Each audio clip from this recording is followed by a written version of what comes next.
Folks, that was for all my heads out there. Let me make sure my mic is good. It is good. Perfect. Yes. Good evening, good morning, good day, wherever you're at. Welcome to the Eyes and Ears Show. I'm your host, Charles. You know what we do here. We use our eyes, we use our ears to break down the things around us, whether it's news, whether it's, questions about government, whether it's questions about the reality we're in, whatever it is. We basically use our common sense to just come to certain conclusions of what we're going through. And right now, I think we're going through times everyone can see and everyone is aware of. There's a lot of government overreach, I would say. There's issues with police power. Lawfully speaking, government, okay, they have police power. They rely on police power. And what is police power? Well, police power is basically public health, safety, and welfare. The government can do anything within those parameters, as well as it's for the benefit of the public health, safety, and welfare, and as long as it's lawful. What if some of those parameters are overreached? What if, say they ask you for your ID? What if they say papers, please? Right? That's the name of this episode, Papers, Please. The Real ID Act is something we're all seeing. It's something that's there. A lot of people asking, how can we get out of it? What if I don't have ID? I personally don't have ID. I don't have a license. Am I not allowed to fly?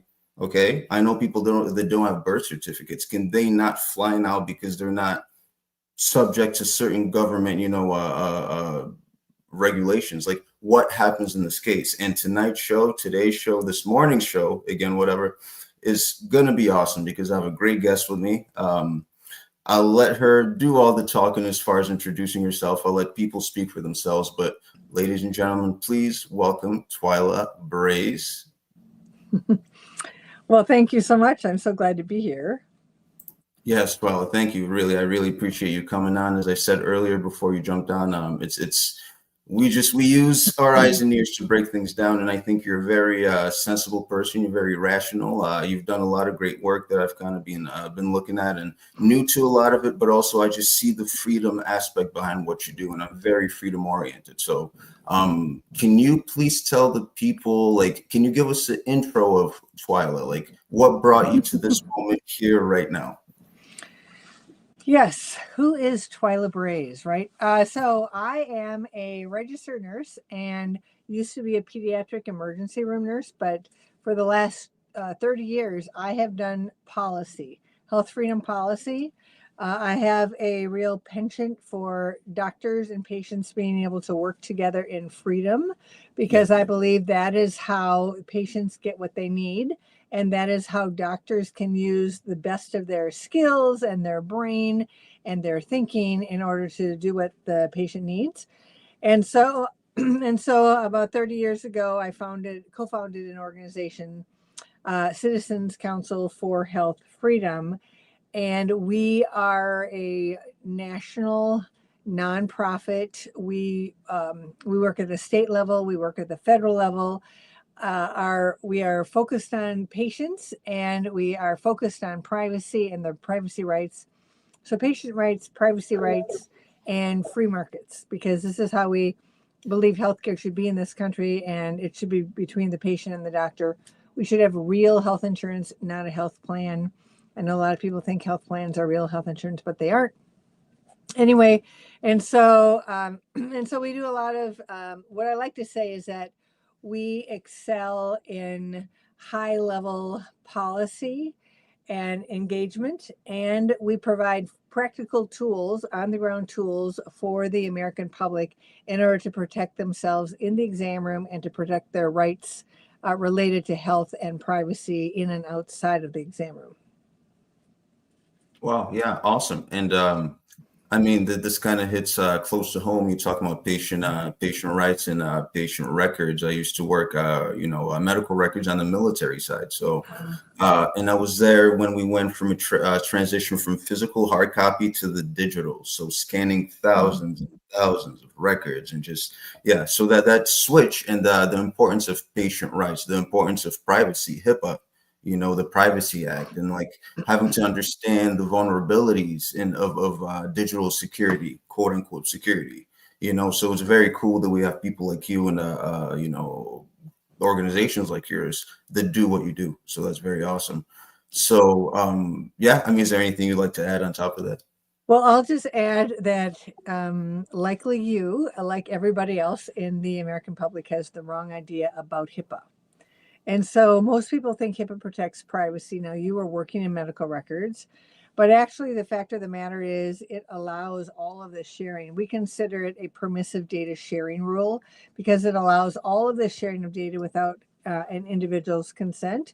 And when you sign that HIPAA privacy form or the acknowledgement of this statement called the acknowledgement of the notice of privacy practices, if you really read the notice of privacy practices, you will realize that it is telling you all the ways that they will share your data without your consent.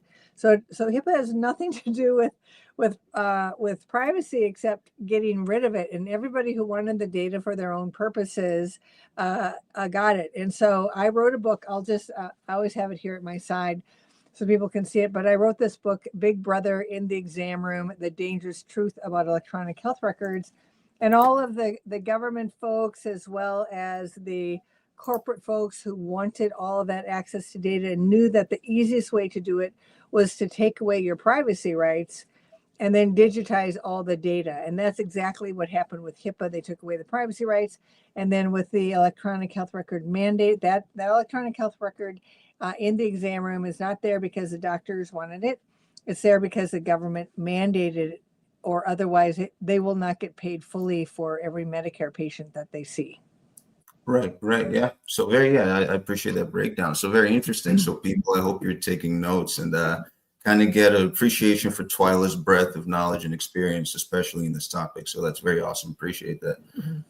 Well, of course, we are here for the Real ID. Okay.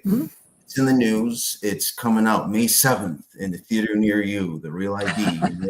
It's coming out. So the fear and the thrill and everything is there for people. A lot of people already have that star on their driver's license or IDs. You know what I'm saying? Like a lot of people are maybe afraid to move forward in that next level. And like I said, in the beginning, a lot of people like myself don't even have a license. So it's like, what is going on today and what can we do about that? And I think we should intro this so everyone's aware of what we're talking about here with Kristi Noem, the Homeland Security Secretary, of course, given her take on the Real ID. So this is what the public is seeing. And again, Twila, this show here, I always like to separate public versus private. There's your private life. There's things you do that you have the right to do. There's the public sector, which is the government, the public life, whatever, things that control and regulate things, commerce, okay? But within this is what people see. And there's no separation of rights versus what she's talking about. So let's hear what Kristi Noem has to say. Hi, I'm Kristi Noem, the United States Secretary of Homeland Security. If you plan on traveling, we need your help to prevent delays and to prove your identity. Get a Real ID. Starting May 7th, you will need a Real ID to travel by air or to visit federal buildings in the United States. These IDs keep our country safe because they help prevent fraud and they enhance security. Please do your part to protect our country. Go today and don't delay. To learn more, go to dhs.gov/real-ID. Thank you. So there's that. And let's go ahead and get Twila's take on that. Twila, what do you think about that rollout video there? Well, it's kind of breathtaking what she said, because you do not need a Real ID on May 7th to fly. So you've never needed a Real ID so I could talk about the history of it, but let me just say that according to their own rule, and they have 16 acceptable identification documents, and those include the Real ID, but they're not limited to the Real ID. So it's the passport card, a VA medical card, a military card, all of these. And she just laid it down as though May 7th, no Real ID, no fly, right? But the other thing is that her department issued a final rule on January 14th. And that rule talks about a 2-year progressive enforcement period. And they spend a lot of time in those 65 or 69 pages of the regulation talking about why they cannot just put the hammer down on May 7th, because there will be operational disruptions. They talk about public backlash against the security agents. They say the reason why they're delaying for 2 years is so there won't be huge delays at the airport. They say all of this, and yet she comes out with this statement where she says, if you don't have the real ID on the 7th, you can't fly. So I know there was a lot of backlash on X after this, because a lot of people know that the truth is something different than what was coming out of the Secretary of Homeland Security. It was a real disgrace that she would lie like that to the American public and Right. essentially, try to use fear and fear mongering to get Yes. them to submit to a national ID. This is an unconstitutional national ID, and we can say more about that. But just regarding what Secretary Nome said, she has backtracked a bit on X. She put out a post, and it was her talking on, I think it was Fox and Friends, and she says you can have a real ID, a passport, or some other real ID acceptable identification documents. And so I listened to the actual interview with Fox and Friends, and I did not hear her ever say that. So she didn't even say that on Fox and Friends as far as I could hear. And yet she's saying it on the X post as though she said it in the interview. And she did not. Right. Now she's saying more of those things on the posts in X. She's Yes. had to really, say what the truth is. But she's still not talking about the 2 years of progressive enforcement. Yeah, no, and two things here. Number one, Lone Star made a great comment. False advertisement, deceptive coercion, that is all too familiar. Exactly. It's not going by the letter of the law, And here, I would like to share the actual 2005. So this is the act itself. And the main thing I, always point out, all of this references more than just the Real ID and Homeland Security.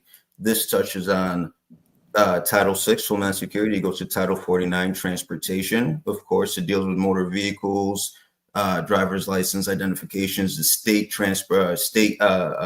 secretaries, etc. And it deals with Title 18, crime. So all these things kind of get intertwined, and we kind of don't take the step back to look at what the actual purpose, like what is the purpose of the Real ID Act?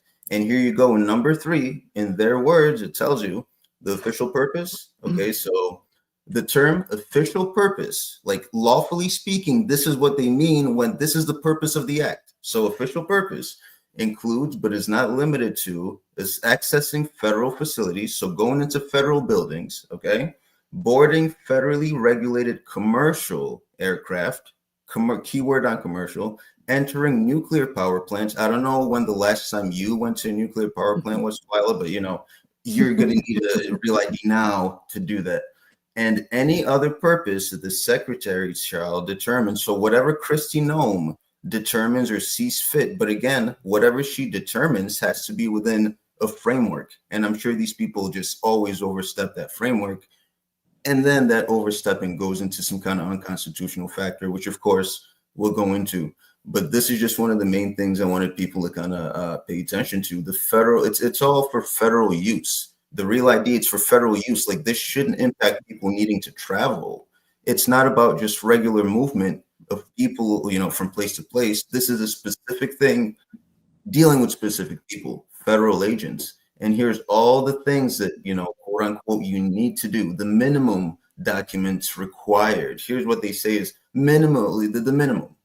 Person's full legal name, person's date of birth, person's gender, person's driver license. All these things violate just your fundamental rights. You don't have to speak to these people or give them this information. But here you are saying, here's them saying you have to violate a lot of your rights. So before we jump into the actual, what's happening in the court, what do you have to say about just the reality of what, was on paper, Twila? Yeah, so it's really important too. I'm glad that you brought that up, and it's really important to look at those words. And so if you were to show it one more time, I would emphasize the official purposes, and I talk just a little bit about the minimum standards, but the official purpose.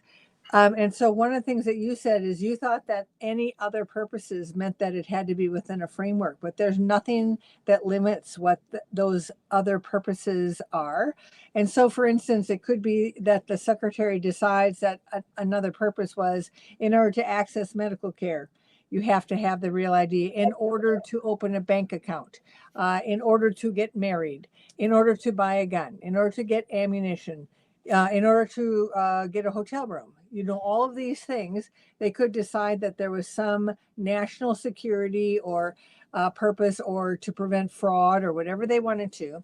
And in the rule that came out of the Department of Homeland Security, I think that was in 2008, they were asked the question whether or not they had to go back to the president or go back to Congress in order to expand these purposes. In other words, these required uses.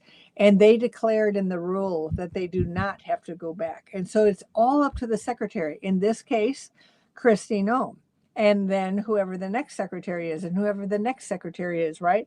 And so depending on who's in power and depending on what they want to do, and you can see with Kristi Noem what has happened here. So there's a real rule. She's not talking about the real rule. She is imposing her own power by saying on May 7th, you will not be able to fly without a real ID. And as I said, she's backtracked, but that was her first communication. And that is the use of fear for getting the American people to do what she wants them to do. And so you can see the power in there that she's exerting in her position. And she could easily decide that there's something else that is required. And I really think if she really wants to get everybody to submit, which clearly she does, right?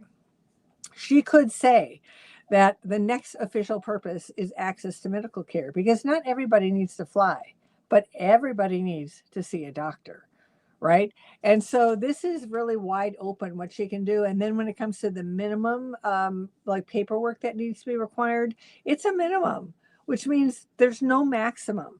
So let's just say that they decided that you had to divulge any gun clubs that you were in. Do you go to church? Where's your church membership?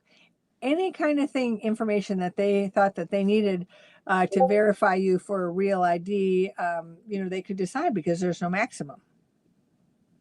Well, Twila, and everything you're saying, there's a pesky thing called the Constitution that prevents a lot of their overreach. But you're right that there's within their scope, they can the sky's the limit. So she can go out on TV and say what she wants to say, and it can be whatever it is.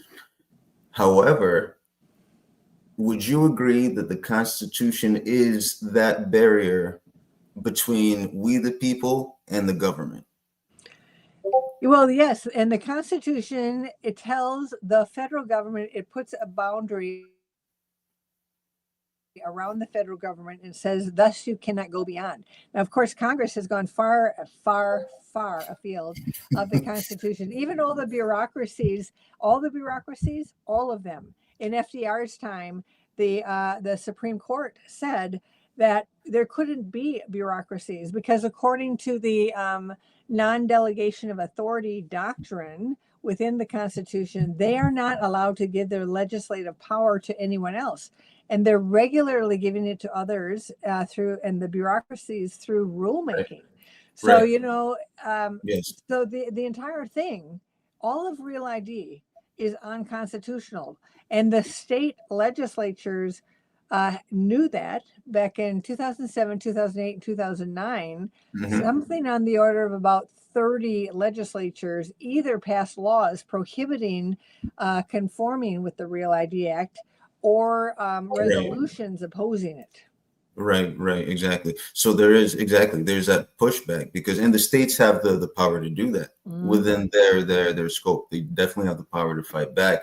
And this is a perfect transition into the next, one of those states. And I believe soon to be one of the first, if not Maine is the only one right now, right? As of today.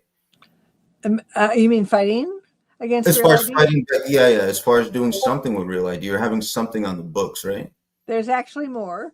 So State Representative Laura Liberty in Maine has a bill, and she actually had a hearing on it, and we testified in support of that bill. But Yeah. she is building a coalition of states, and there are probably at least 7 and maybe even more states that are now introducing bills to repeal conforming with Real ID. And the Yes. interesting thing that happened during that hearing was the Secretary of State came and testified. The Secretary of State, when she was a legislator, had a repeal Real ID bill. So to repeal conforming, right? Yes. And she said, I am with you on this bill. She said, but so you can tell the state of Maine that you cannot issue Real IDs. And she said, but you can't stop the federal government from requiring Real IDs. But I would, if I was there, I would have said, okay, but you're missing a step here. Because Right. if even 1 or 2 states refuse to issue Real IDs, the federal government cannot move forward in requiring this for everybody. So this is Right. the importance of whoever's listening, right now, whoever listens to your show, this is the importance of talking to your legislators and saying, hey, my constitutional rights, the state's rights, your ability to protect me has been taken away by the Real ID Act, and I need you to introduce a bill to get us out of Real ID, just like some other states are doing. Right. Right. And then, of course, this is what you guys are doing. This is on your end right here. Of course, CCHF applauds Maine bill to end Real ID compliance. And St. Paul, this is from St. Paul, Minnesota. As the Maine legislature holds a public hearing today on LD 160, a bill to end the state's compliance with the federal Real ID Act, Citizens Councils for Health Freedom is calling on Americans everywhere to take a stand against this unconstitutional federal mandate. So going back to what you touched on, yeah, this is incredible to see work in trying to get people to do something, because I believe it works on the local level. It's always on the small ground level, getting people involved in doing something. So. Yeah, and the one thing that I would say here is, just for your listeners to really understand, like, why do we say that it's a national ID? Well, and what's wrong with a national ID? Well, a national ID is unconstitutional. They can't do a national ID because it's under states' rights to determine identification, driving, all of those things that they've done for years and years and years. And that's why all of those legislatures had those bills, and they passed laws to say, no, we're not going to comply because it's a violation of states' rights and individual rights. So this is a national ID put out by the federal government unconstitutionally, and it will be federal control over travel, federal control likely over transactions in the future, federal control over identification.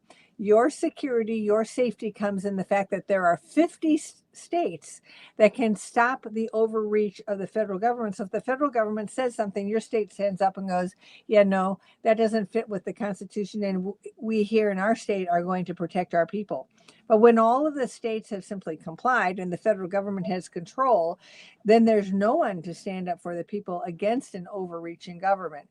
And so the other thing to know about this national ID is where they're going to take it. Because a lot of people will say to us, well, they have all our information anyway, okay, we don't have privacy today. So, what's the big deal? I have a passport. They've got all this information there too.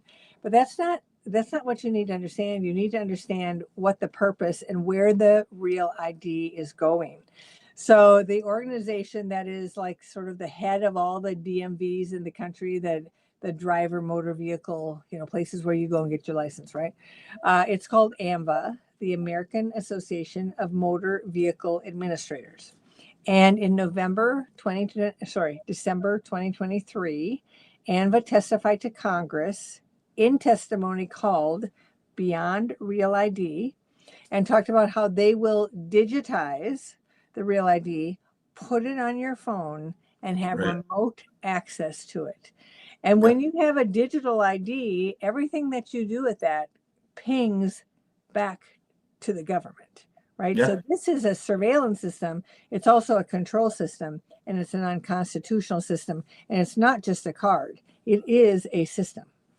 Yeah, no, 1000%. And I mean, this is I don't know how deep you want to go on this, but yes, it's super unconstitutional, number one. But number two, it is that consolidation of power that we talk about on this show. And AM Wake Up, Steve Poikonen, my Monday co-host, is very spent years talking about this. And I mean, just you look at politics, you look at everything like media, you look at our commerce, things we buy, everything. Like there's like a push to control everything, and it comes through digital media of some sort. Right. It's a digital grid. It's a digital system where consolidation is made easy. Social security cards are just old. Driver's license, people can fake those. Those are old too. But that digital program, something that we can all jump on and track and trace, that's the one that they're going for. And these are the beginning steps. It's that totalitarian tiptoe, as David Icke might say. It's those beginning steps, but we're not at the beginning. I don't know what step we're at, but here we are. This is kind of where it's at. So I love that phrase, totalitarian tiptoe, and I will remember that, and I will use that, because that's a fantastic phrase. And I think the other thing to understand about the Real ID is that it requires biometrics. So how should you think about biometrics? So it is the mapping of your body as a citizen, and the geometry, the coordinates, the bodily coordinates of your body are now claimed as government property for the purposes of tracking and control. So, people ask me, well, what on earth is a health freedom organization doing in the Real ID fight? And I'm like, okay, they're going to use healthcare to make people submit to the Real ID, and they're going to use your body as a method of control. Nobody should have their coordinates taken, forced to give their coordinates to the government, and then the government put it in a database and then track you and use it, to your detriment. This should not be.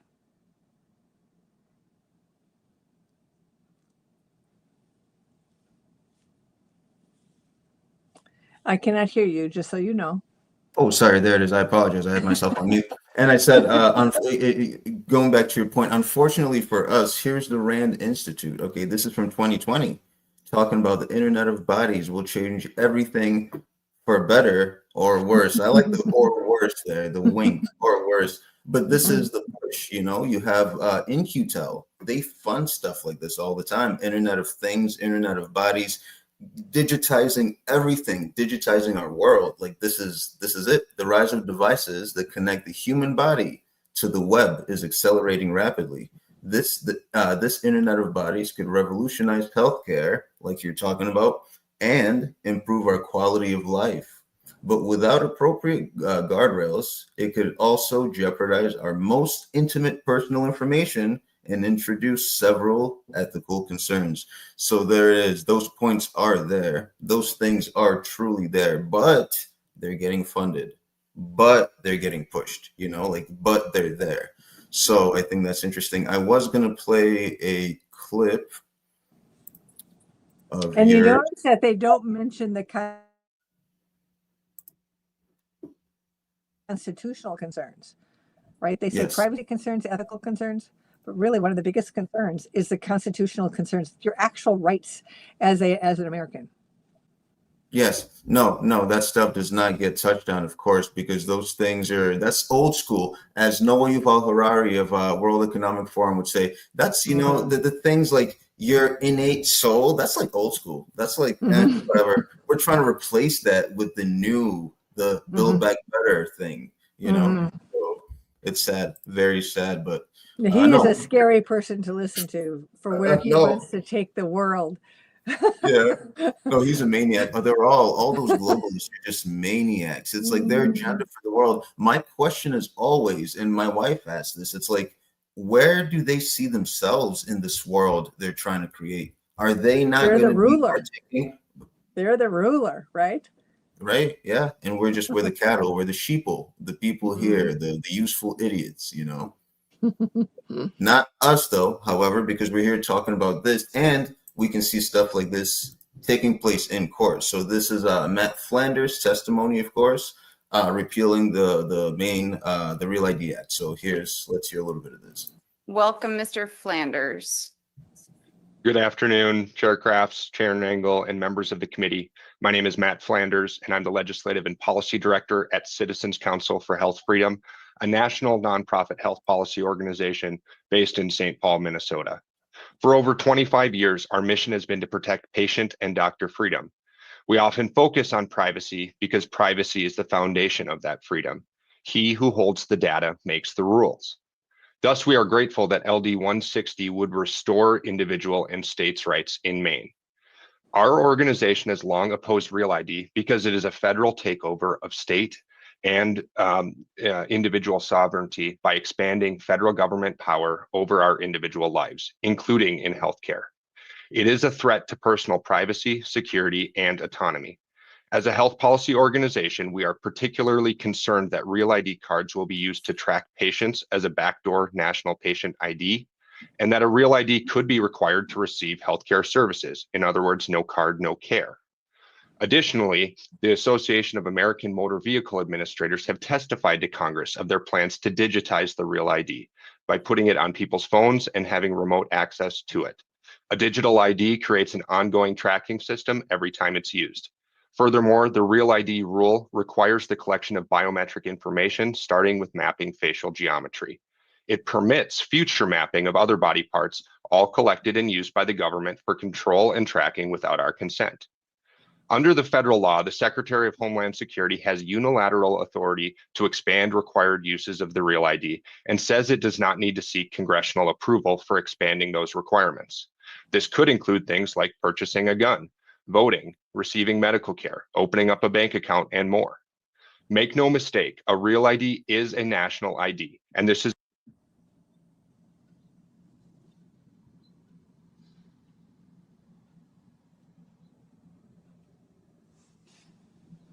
Can't hear you. Oh wow, we're back to it again. Well, and I was saying Matt said it very well. It was just very concise.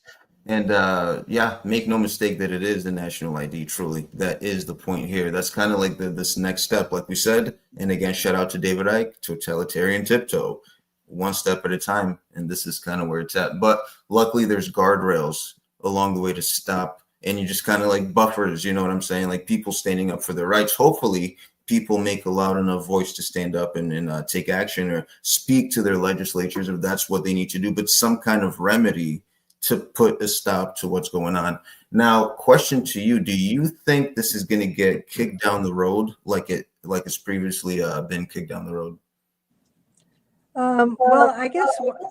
Whoops, I'm getting feedback. I guess one of the things that I would say is that it is a 2-year progressive enforcement rule. And we have these states who are standing up to say, you know, we need to extract ourselves from Real ID. And we know that U.S. Senator Rand Paul, he had a repeal of Real ID bill in 2017. So we don't know what's going to happen with that as they push harder. And so my hope is it's really up to the people what happens now. It's less about the states, it's about the people. Because if the people refuse to get a Real ID, or if they look on their ID and they see a star and they say, I'm in one of the 45 states who allows me to go back to a standard driver's license and I'm going to do it. So the more people that don't have a Real ID, the harder it is for them to actually impose it. They can threaten, they can bluff, they can do many things, but already this rule is a 2-year delay, even though they aren't talking about it, right? So this is really up to the people. So I encourage people to go to refuserealid.org. And when you're there, you will see, you know, information on the rule, but you'll also see the instructions of how to get yourself out of Real ID. We did detailed instructions. There are 3 documents that line right up to each other. And the one that lets you, that tells you actually how to get out of Real ID is real helpful. And we've been hearing from people around the country who are using that, going to their DMV and saying, I don't want the Real ID anymore. I want to have a standard state driver's license. So yes, if you're looking at this, just keep going down a little further. Yes, you can take action to tell your legislators. Those are quotes. And then a little further, and you get to the 3 documents. There's the first one. 7 reasons to repeal. And then here's the lose the real ID, switch back to freedom. Make the switch. So everybody needs to make the switch. And so they want to force you into real ID. You get yourself out of real ID and don't go in. And if you are afraid that you cannot fly or won't be able to fly, or that our organization will not succeed, get yourself a passport. There are many good reasons to have a passport. Get a passport card at the very same time. It's only like another $40 or so. You can always carry that anywhere. You can have it on you. It lasts for like 10 years. But don't get the real ID. So get the card that makes you feel secure that you can fly no matter what, and then don't get the real ID. And I think it remains to be seen what happens, but we are fighting to make sure that this does not happen, because we will lose freedom in this country if we have a national ID. And this document here that you were showing there about Yes, You Can Fly, the first page is just some interesting comments and why it's unconstitutional.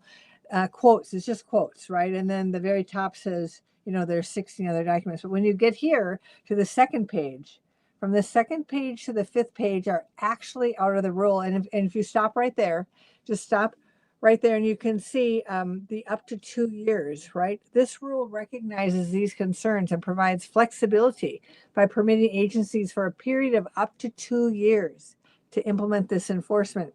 And then the very next one talks about that there will be some that won't, it'll be non-enforcement for the entire 2 years.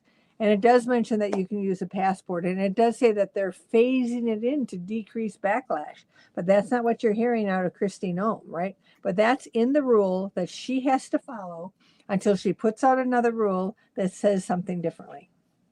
Yes, no, definitely agree with that. And you know what? Where was I gonna?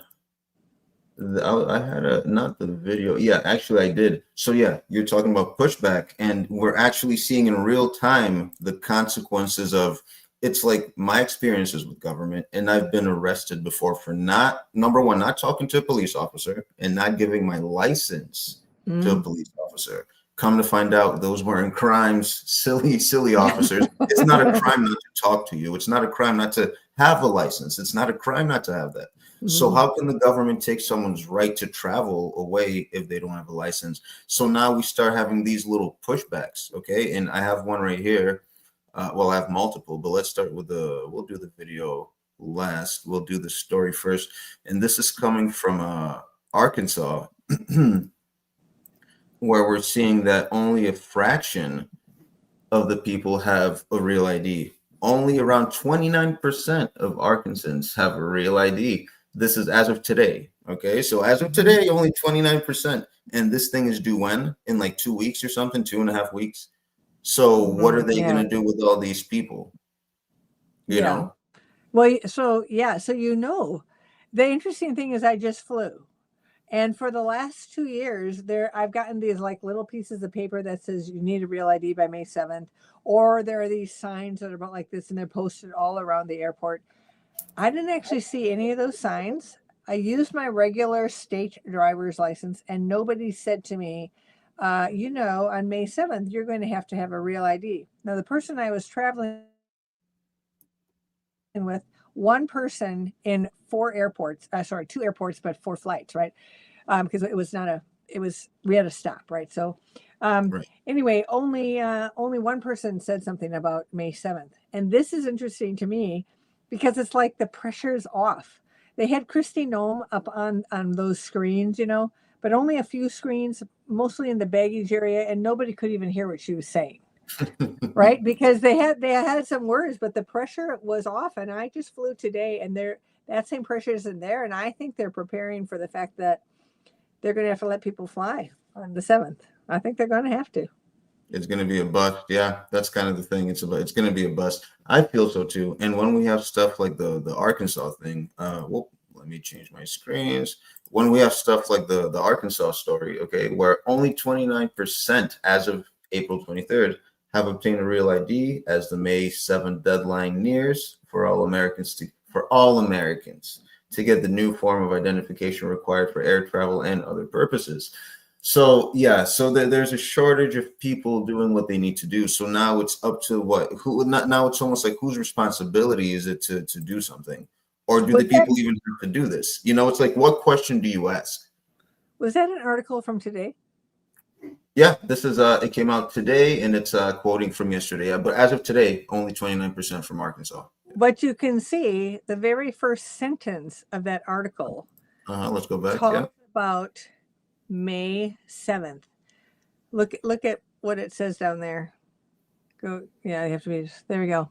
Yeah, oh yeah. The new ID, a federal mandate, will be required to board a plane, enter blah, blah, blah, blah, blah. And for other, look at that. That's the first time that they've ever said, I have never seen that, and for other purposes. So that's, that's real interesting. But it says the May 7th deadline. So it doesn't talk about the 2 years. It doesn't No. talk about passports. It doesn't talk about VA cards. It doesn't talk about anything. So this, again, is just, you know, who's telling, are they all just listening to Christine Ohm, and they're not even listening to her revised versions because she's been taken to task for not telling the American people the truth? Yeah, no. My thing I always tell people is those in power, those are lawmakers that we look at so boldly. They don't know basic fundamental rights. A lot of the times it's just a lot of this, but on paper there's something totally different. But the thing is, the public and the talking pieces like the media don't go to the sources like we've been looking at the actual act and breaking it down. They go to that video of Christine Ohm and they say, it's due on the 7th. They've got 29%. What are they going to do? And it's like, you're missing the point. You're missing the fact that, like you said, there's 2 years. You can use something else. You don't, there's all these other remedies, you know, but yeah. I think I should say one other thing, though, that what the rule does say is that regarding federal agencies, that they expect 95% of them to actually put the hammer down on May 7th. So if you want to go into the EPA or the education building, the Department of Education or Department of Ag or wherever you want to go, that they are going to require a real ID for those kind of buildings. Probably not the U.S. Capitol, right? Not the ones that have a lot of people, not the Smithsonian. Right.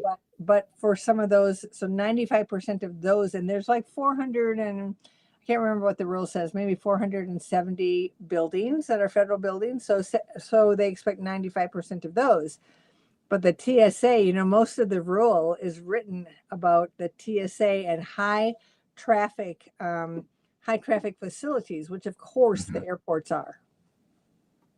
Yeah, exactly. So it's I agree with you. I think public things that generate revenue and are just kind of fun, like the zoo, the Smithsonian, the zoo on Sweet Woodley, you know, and shout out to everybody in DC. So Woodley, okay, you do that. Like the zoo there, it's all good. You don't have to worry about that. But you know, maybe the GSA building, yeah. Right. You know, federal building to file some paperwork in court, you're going to have to show that ID, but you do right now have to do that. And I'm speaking from experience. I couldn't enter a building without showing my ID. So there you go. But so it will be a real ID, a passport or a passport card. And a majority of Americans never, ever go into those buildings. Majority of them don't. And so, you know, really, this is an internal passport that they're trying to create, which is unconstitutional on its face.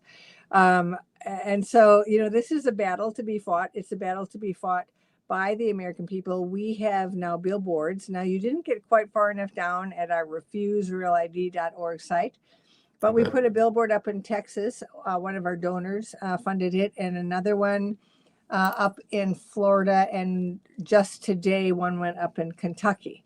And so it actually says refuserealid.org, and it says this little thing at the top, which says, "You can't fly is a lie." And then it says that the national ID threatens freedom.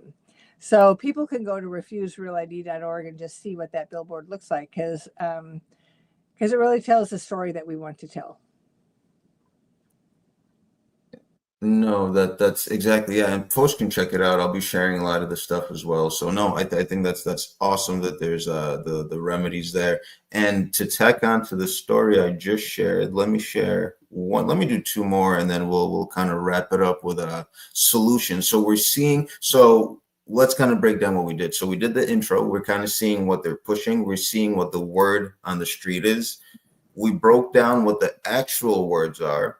And now we kind of get to see, as of today, what's kind of playing out in real time. Where are people at with this? So the perception is one thing. The perception is, oh my gosh, it's time, it's time. But the reality is, it seems like a lot of people don't have their IDs. It seems like the states aren't ready. Maine's pushing back. You're pushing back. I'm not cooperating. So what are we, like, what's going on? So I do have another story here that's very similar to the first. And this is coming from another state.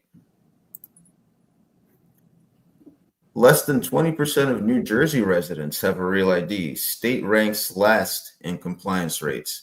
So there's that going for them. Besides many things, among other things, Jersey's ranking last. I think Pennsylvania, there it is. Yeah, I was going to say Pennsylvania is 26. New York, my New York is 43. Places like Florida, Hawaii, Maryland, Texas, and DC are all over 90%. And also, folks, I like to mind, like, you get fed this like two-party system thing, like conservative, liberal, like, oh, good guy, bad guy. But the thing is, Florida, I thought, was a red state. They're over 95% compliant. Texas, where they support the Second Amendment, which, you know, you have the right to protect yourself at all times, they're over 95%. Why are we seeing the states that we think are supposed to push back, or maybe they're supposed to represent freedom, not push back? You know, it's like this idea. But the overall point is, remember what Noah Yuval Harari said? That's old school. They don't care about parties. It's about the agenda. And the agenda is, like Twila said, digital IDs. It's that tiptoe to what's coming up. What do you think, Twila? There's several things I want to say. I believe there's 15 states that allow a digital ID. We stopped it in Minnesota by telling them what was going to happen. Every transaction will be pinged back to the DMV, and they'd be able to even know who you are in your car without ever stopping your car once this gets set up. But the other thing that you said about Florida and Texas, so the 5 states that don't give you any choice are Florida, Texas, Georgia, Wyoming, and Mississippi, all Republican states. And then the third thing I was going to say is the state of Maine. Laura Libby's bill, she is a Republican, and she has, I believe, 4 Democrats on her bill supporting getting out of Real ID. So this is a bipartisan or nonpartisan issue. Lots of people do not want the government to be in this position over their life.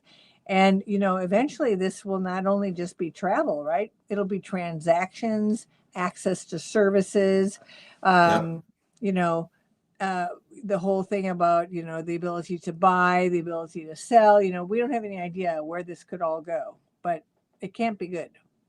No, it's not good at all. It's never good. Anything these people do is never good. And here's a map just to give us an idea of where things are at. So there's kind of like just a projection, but you've got a lot of those, you know, those red areas, those conservative on pro rights. It's all about rights, you know, like, you know, the vaccine passport is unlawful, but Real ID totally lawful. Well, here's the states kind of pushing for that. And you'd be surprised, a lot of the left-leaning states don't go that route. And some people might attribute that to like the voting thing. It's like, well, you know, they don't have voting rights because, hey, they don't have ID rights because they just want everyone to vote and they're going to vote blue. And it's like, oh my goodness. In the meantime, the Real ID Act is happening, regardless of what party you're voting for. It's like, how do we make this thing go away? So this is, I guess, the time for solutions. What are some solutions besides being in court, of course, and everything we kind of touch base on? What would you, and as we wrap up, what would you recommend to people one more time? Like, what can people do to break free from this? What can people do to just kind of calm down, take it easy, and take it upon themselves to do something? Right, because it's up to them. So go to refuserealid.org, where you can send a message into members of Congress, to the president and the vice president. So that's one thing. You can tell everybody the truth about Real ID, have them all pull out their IDs and say, do you have a star? The star means that this is a national ID. It's going to be digitized, put on your phone, accessed remotely by the government, and everything that you use it for will be pinged. This is a control. So you have to do you have your own circles of influence and you have to do it.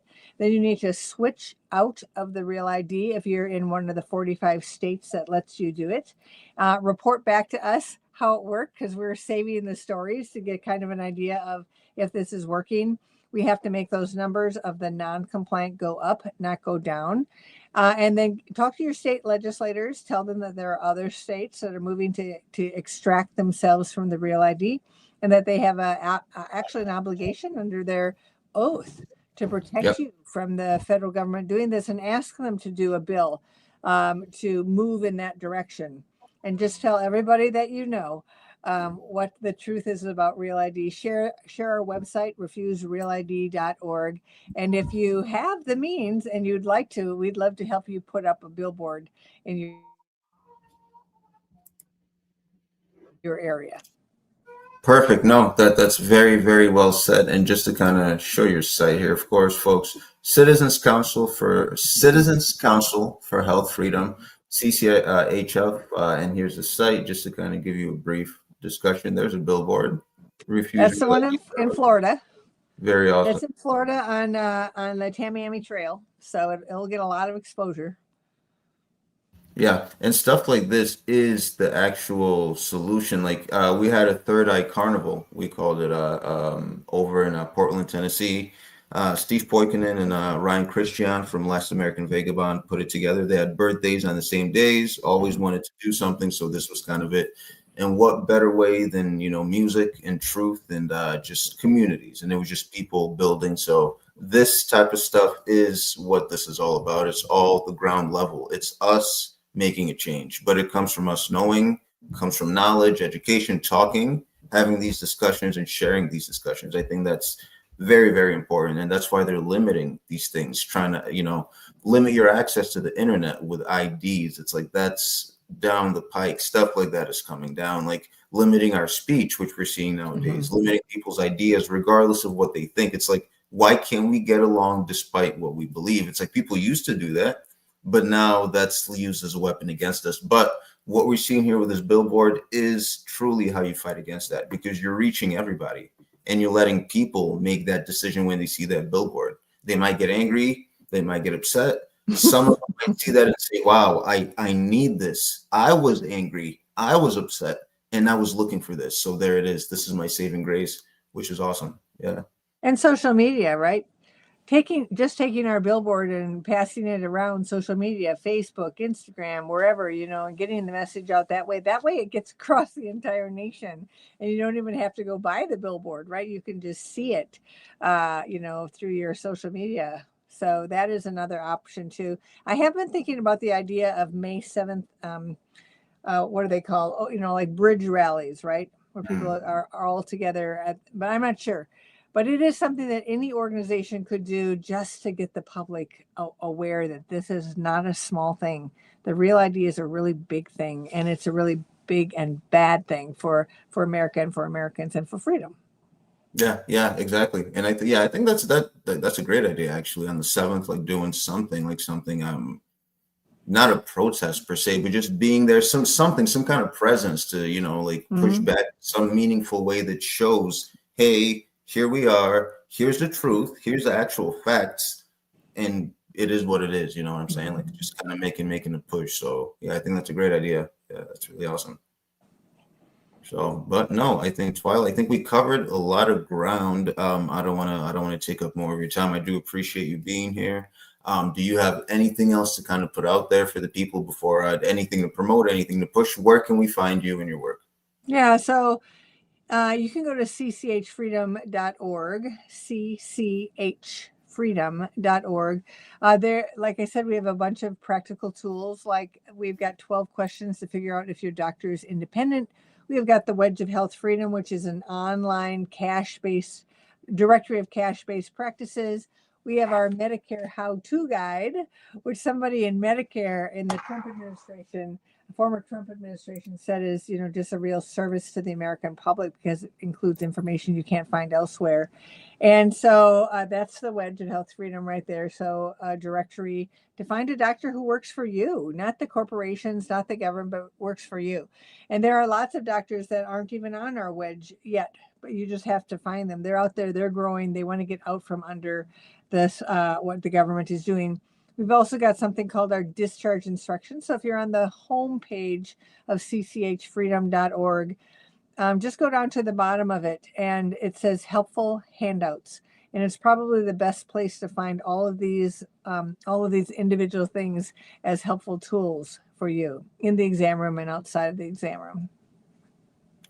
Perfect. No, that's awesome. Yeah, and you're jam-packed, full of resources, so that people have a lot of stuff to dig through. So really, really appreciate that, Twila. Thanks for your time. And people are power. Thank you. Thanks for. Let's thank Twila for that. Don't thank me. I just kind of I was scared. I was clicking buttons and pushing things. She kind of gave the rundown. She's doing the actual work in real time. So that's awesome. So yeah, thanks, Twila. Thanks for your time, and thanks for everything you do and the people around you. So yeah, Thanks so appreciate much. that. Yeah, Appreciate for being everybody else, yeah, thanks for watching. This is Eyes and Ears. You know where to find me. Mondays with Steve, AM Wake Up, 10 a.m. Eastern, 7 a.m. Western. I've got the Rumble channel, of course, also on X. You can find me just talking my crap. You can find me on the Telegram group as well, AM Wake Up. So thank you, folks. I appreciate y'all watching. Take it easy. Peace, love, all that good stuff. Thank you. Goodbye.